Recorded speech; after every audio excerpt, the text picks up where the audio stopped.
Morning students. Today we will discuss wave function.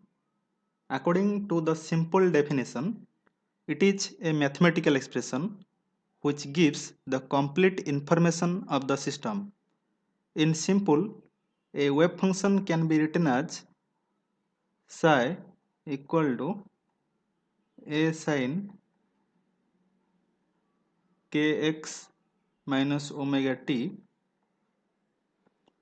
As in mechanics, if we know the position vector r, then all other physical quantities like velocity, acceleration, force can be determined. In the same way, in quantum mechanics, if we know the physical quantity psi, then all other observables can be derived. Now let's see what H.C. Verma says about wave function. He says that it is like Sakara Brahma and Nirakara Brahma. Sakara Brahma means it can be represented by some interpretation, and Nirakara Brahma means it is formless. For neophytes, it is easy to work with various representation rather than formless interpretation. Hence, here we will emphasize in various representation of wave function.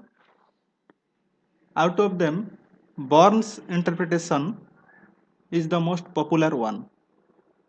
So now discuss the Born's interpretation.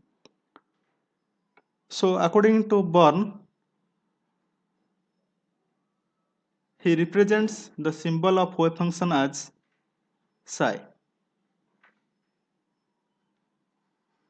The probability density of finding particle can be represented as psi star psi, where psi is the wave function and psi star is the complex conjugate of this wave function.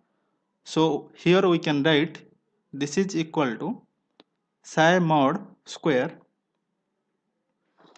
Here probability density means probability of finding particle in a line, in a surface or in a volume.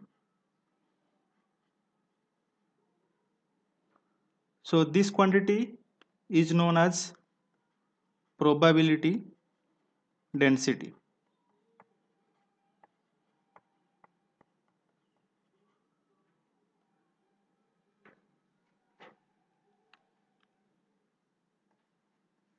If we say probability of finding a particle in one dimensional axis, say x axis in between x and x plus dx,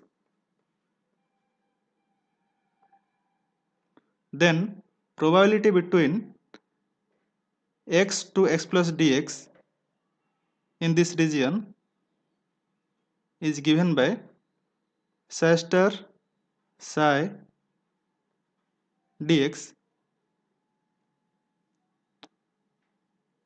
Similarly, if we want to find the probability in between two random points in x-axis, then we can write probability equal to integral within the limit a to b psi star psi. So this was the introduction of wave function. In the next class, we will discuss the properties. Thank you.